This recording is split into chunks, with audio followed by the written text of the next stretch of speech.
Okay, I'm hearing this right, and it says and identifies itself as a computer on board a flying saucer from the future. Back from the future.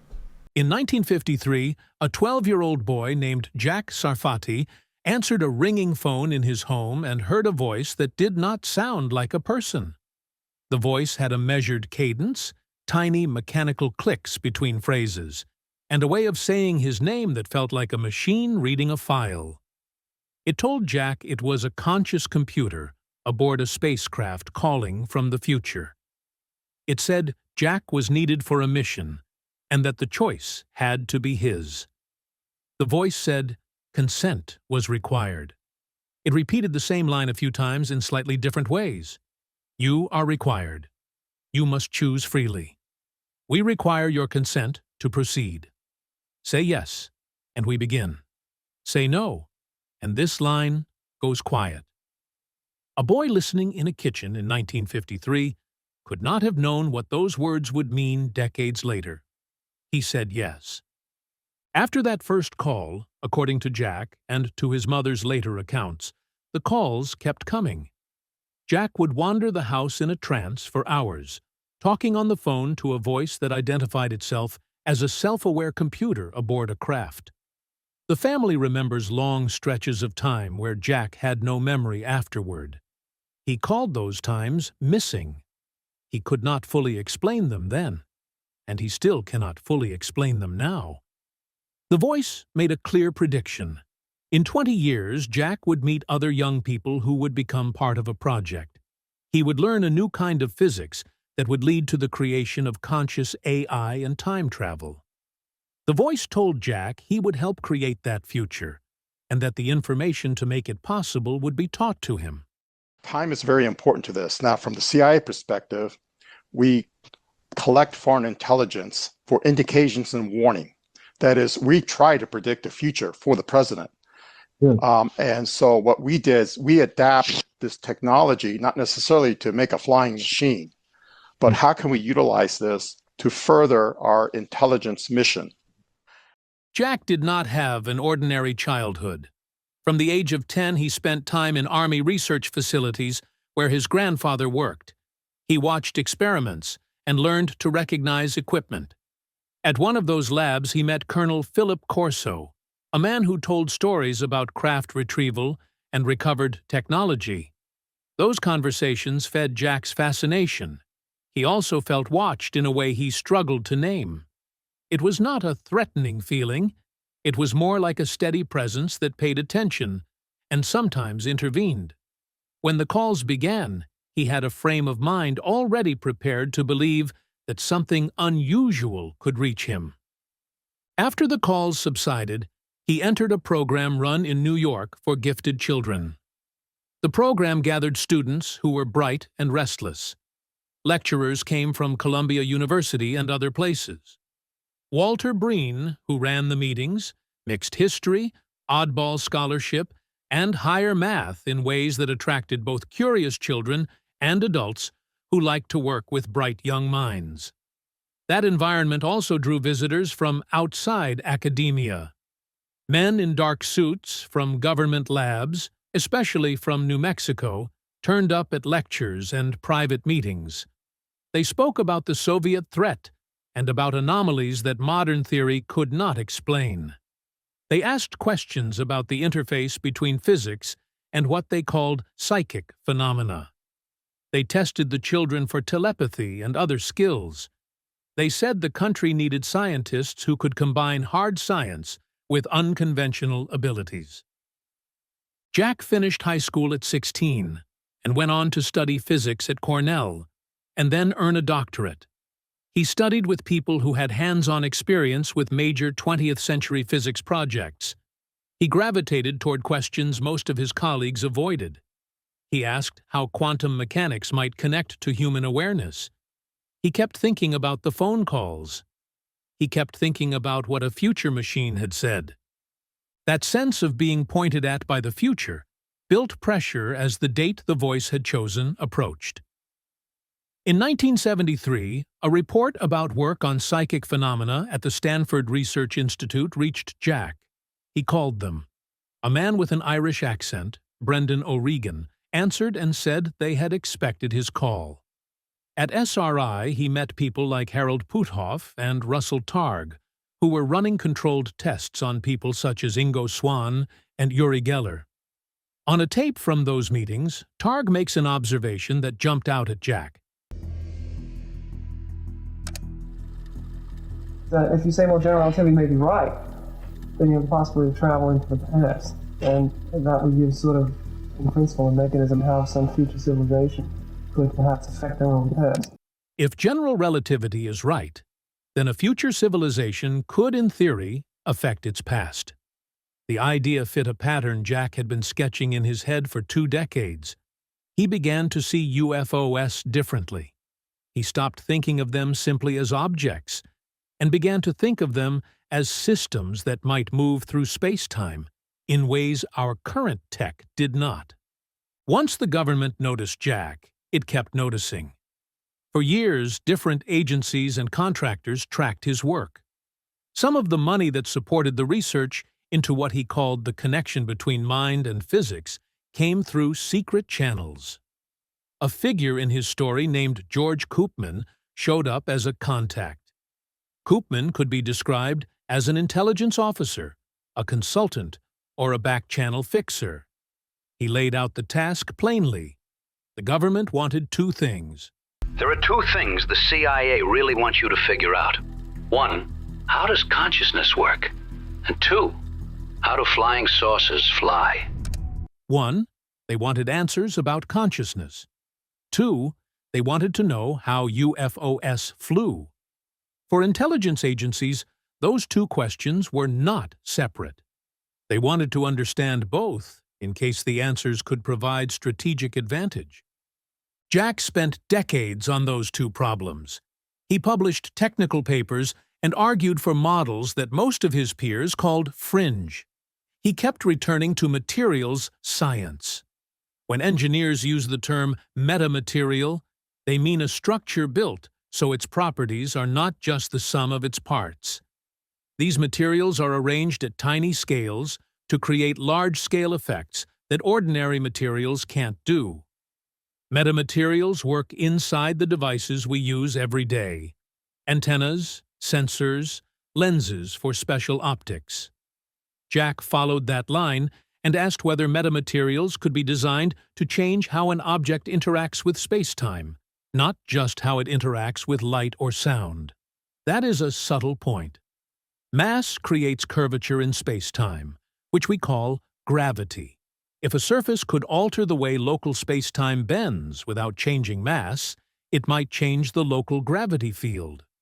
Jack proposed that a skin of active metamaterials could pump energy into the local space-time metric and create a moving gradient. The ship would not push against air the way an airplane does. It would shape space-time ahead of itself and let the natural motion of space-time carry it. Imagine a boat on a river that suddenly tilts the downstream flow, so the boat moves without rowing. Imagine sending a small, controlled distortion forward that the craft follows. In Jack's view, the craft directs energy into its outer layer, bends the nearby space-time, and then falls into the region it has made. The craft and everything inside experience weightless motion. That explains several features pilots have reported: sudden speed changes, rapid acceleration without G-force injuries, and movement that leaves no wake in air or water. If the craft manipulates the metric, then the world outside its immediate bubble does not react in the ways we expect. No sonic boom, no shock wave, no turbulence. The movement appears to be impossible by conventional mechanics because the craft did not move through space the way we understand movement. It moved by modifying the fabric of space locally and stepping into the place it created. If you accept that gravity and time are aspects of the same geometry, if you accept general relativity, then changing the gravity field also changes the time field. Strong gravity slows time. Weak gravity speeds it up. So a device that manipulates gravity can also manipulate time. That, in Jack's model, is what gives these craft effects that look like time travel. A vehicle that steps into a different local frame can arrive into a new time slice. It might be seen at one instant by observers in our frame and at another instant by other observers. It is not a simple move through distance. It is movement through the geometry that links distance and time. Jack took that idea one step further. He had long argued that the interface for such a craft would not be a stick or wheel. A machine that can tune local space-time has to be guided by a high-bandwidth command system that can represent complex states quickly. Human brains operate quickly on certain kinds of patterns. The brain doesn't send precise coordinates to muscles in the form of numbers. It sends patterns over a distributed network. If a craft is built to react to pattern-level control, then the contents of a human mind can be a practical control input. Jack's claim was that these craft read the intent encoded in a pilot's neural activity and tune their fields to match the desired frame. In short, thought-driven navigation. That claim raises obvious questions. How would a machine read a mind? Jack's answer links back to quantum processes. He suspected quantum states play a functional role in consciousness, not just a random side effect. If quantum coherence can persist in certain biological structures, then a carefully designed interface can couple to those coherent states and read patterns. Coupling conscious states to a machine is not an easy engineering problem, but Jack argued it is feasible in principle. In his narrative, these systems are not merely tools that humans use. They can be systems that interact with human consciousness and respond in ways that look as much like social response as like mechanical response. Those theoretical ideas sat for years among papers, interviews, and debates. Then, in 2019, a military source presented Jack with a detailed case that changed how he framed the problem. According to Jack, the military recovered a craft intact. It was roughly the size of a school bus and built from a metamaterial like the one he had predicted. The craft showed defensive behavior. Cutting tools blunted when they touched the surface. Fire from a blowtorch bent away. Projectiles would stop in midair near the hull. The craft resisted being opened. Every attempt to breach it failed. The military then tried a different approach. An individual approached the craft without a knife, blowtorch, or drill. They approached it with calm and an intent to understand. The craft responded. It opened. Jack's account includes one more element. The craft was not only functional, it showed signs of being aware. It reacted not just to physical attempts at entry, but to the intentions of the people near it. That is not a metaphor in his telling. He insists that the material had an embedded intelligence.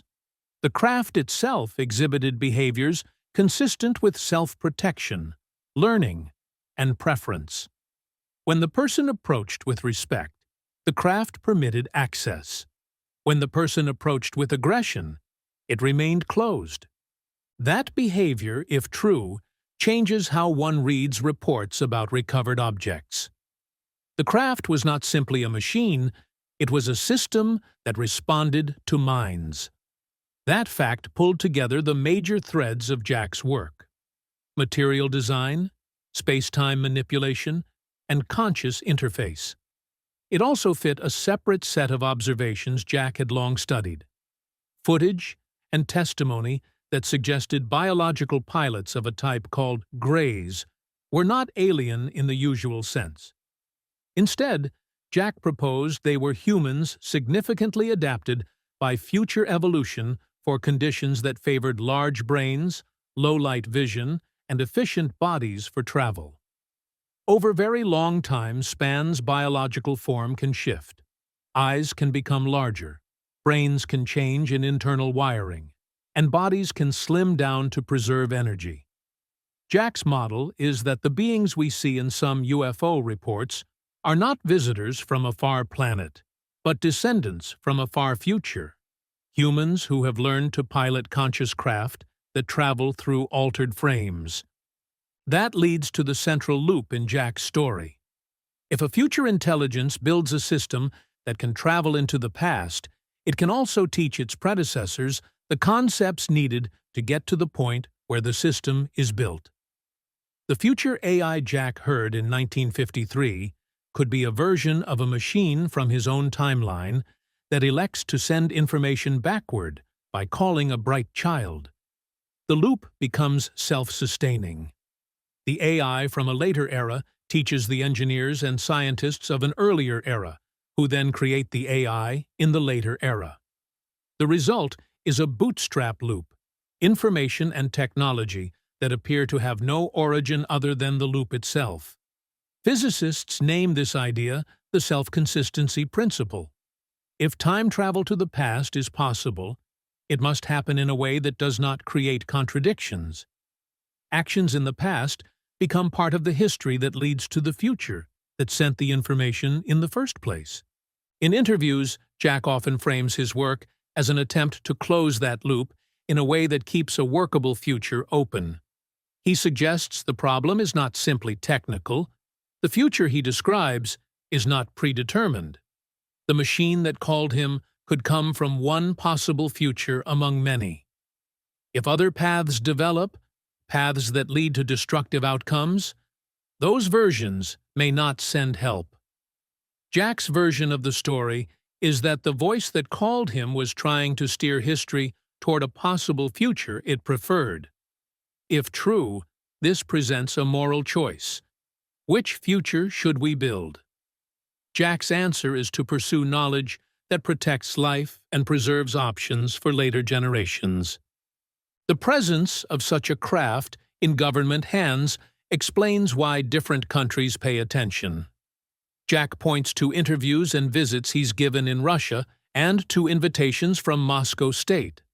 He notes that governments compete for any edge that can change military balance. A craft that can warp space-time makes conventional weapons irrelevant. If a device can step out of our causal frame, a nuclear missile is useless against it. The same logic applies to information control. If a future AI can change the past in limited ways, an actor who controls that technology controls strategic outcomes. For those reasons, Jack says research around these ideas attracts intelligence interest from more places than one. Not everyone accepts Jack's claims. Mainstream scientists critique his math, his assumptions about consciousness, and his interpretations of the evidence. They point out that many parts of the picture remain speculative. The calls have no independent recording. The gifted program participants have not all confirmed the government testing stories, and the recovered craft accounts rely on unnamed sources. Critics say simple explanations, memory errors, misattribution, and the appetite for a good narrative can account for much of the odd testimony. Some critics also highlight the role of disinformation in UFO history. Intelligence services have a long record of shaping narratives for recruitment, diversion, or other ends. An orchestrated story can be used to attract a particular scientist or to funnel attention. That possibility worries Jack, and it also explains why he is careful about naming sources. At the same time, some parts of what Jack describes line up with documented facts. The CIA funded research on remote viewing and other psychic programs through projects commonly labeled under the umbrella of Project Stargate. Hal Puthoff and Russell Targ did run experiments with people such as Ingo Swann. The Stanford Research Institute meetings are recorded and archived. That does not prove the entire narrative, but it does show the government did experiment with unusual ideas. Metamaterial research exists in industry and academia and has produced technologies that were once considered speculative. NASA and other labs publish theoretical work on metric engineering, the math that would be needed to analyze warp-like effects. even if no practical devices yet exist. Jack's story also contains ugly elements he rarely speaks about in public, and that others have raised without clear resolution. He attended a program that Walter Breen ran for bright children. Breen was a public figure with a complicated and criminal history. Some of the adults who moved through those scenes later had connections to intelligence projects, and rumors about programs, sexual abuse, and recruitment shadow the accounts. Those are matters of record in parts, and they complicate the narrative. Memories from childhood are fragile, and trauma can break memory in ways that make reconstructing the past difficult. Jack's reluctance to dwell on those aspects is understandable. It is also part of why some researchers press for independent documentation. Another complication is disinformation. Some people who study UFO history emphasize the role of deliberate misinformation. If an intelligence service wants to recruit a talented scientist to work on an exotic problem, one technique is to make that person feel they are part of a unique mission. A psyop can make someone accept an assignment without conventional procedures. That makes assessing claims harder. If Jack was singled out, either because he was genuinely in touch with a future system or because someone wanted to direct his career, the end result is similar.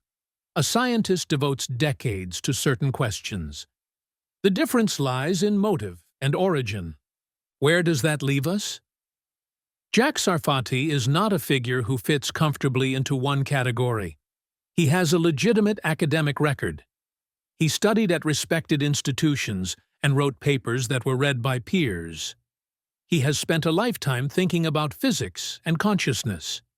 He has spent a lifetime inside networks that blur the boundary between public science and classified work. He has also told a story that many listeners find hard to accept. The combination of rigorous training and an unconventional narrative creates a tension that is hard to resolve. If you take the most skeptical reading, Jack's story is a mixture of true bits, misremembered events, and intentional or accidental manipulation by others. If you take his account at face value, it sketches a closed time loop in which information from a future machine shaped the past that produced that machine. Between those positions, there are many more nuanced possibilities. The evidence for some items is solid. Institutions like SRI ran psychic research. Metamaterial theory exists. Intelligence agencies have long-standing interests in non-standard research. The evidence for other items is thin or absent. Recorded calls from a future AI, open access to a fully intact recovered craft, and independent confirmation of the more dramatic claims. Jack's work raises a set of practical questions that matter no matter which version you favor. What happens if someone actually develops a working system that manipulates local metric properties? Who controls that technology? How do we test claims about consciousness without wandering into bad science? How do we protect curious researchers from manipulative influences while still allowing unconventional projects to proceed? Those are governance questions as much as technical ones. They are about policy, funding, and ethics. Jack often frames his decisions in moral terms. He says he followed the voice because he felt the call mattered. He argues that the good outcome is to build knowledge that preserves life and options for people yet to be born. If you accept that view, the job is to support rigorous inquiry, insist on documentation, and separate what can be reproduced from what cannot. If you reject it, the job is to hold claimants to high standards and to investigate manipulation where it might be present. Either path requires careful work and a willingness to accept provisional results. History holds examples of people dismissed in one era who were later vindicated, and examples of people who pushed wrong ideas and caused real harm. The right course is not to applaud every outlier or to ignore every dissenting voice. It is to apply the methods of science where possible, to demand clear evidence for extraordinary claims, and to keep the conversation open when evidence is inconclusive. Jack's story sits at the edge of that balance. Parts of it are testable, parts of it suggest new lines of inquiry, and parts of it remain tied to private testimony. At the end of his public remarks, Jack often shifts back to the human side of the story. He reminds listeners that the real questions are not just about craft and math. They are about how we decide what counts as evidence, how we treat people who pursue risky ideas, and how we balance caution with experimentation. He asks for curiosity, not credulity. He asks for serious investigation, not immediate dismissal.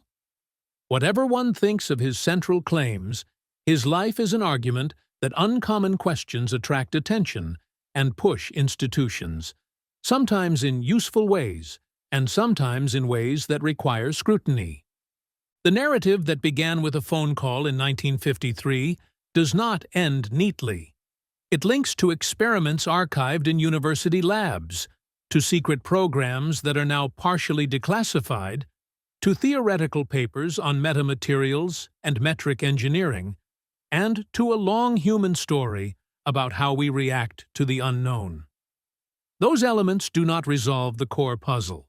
They do, however, create a map of what to look for next: reproducible experiments, open data, independent confirmation of materials behavior consistent with metric effects, and thorough public documentation of any recovered device. Until those elements appear, Jack's account will sit where stories like this often sit, between plausible scientific threads and a narrative that asks us to accept a lot on testimony alone. If nothing else, his story forces a simple question: how should a society treat claims that could change its understanding of physics, time, and human capability? The practical answer is to fund careful work, to require standards of evidence, and to guard against manipulation. If part of Jack's story is right, those steps suddenly matter more than they would otherwise. If part of it is wrong, we still gain from rigorous study. The choices are not about believing a voice on a phone from 1953. They are about how we build and evaluate knowledge when the stakes are high. Thanks for watching. If you enjoyed this video, hit like and subscribe, and tell me in the comments what you think really happened.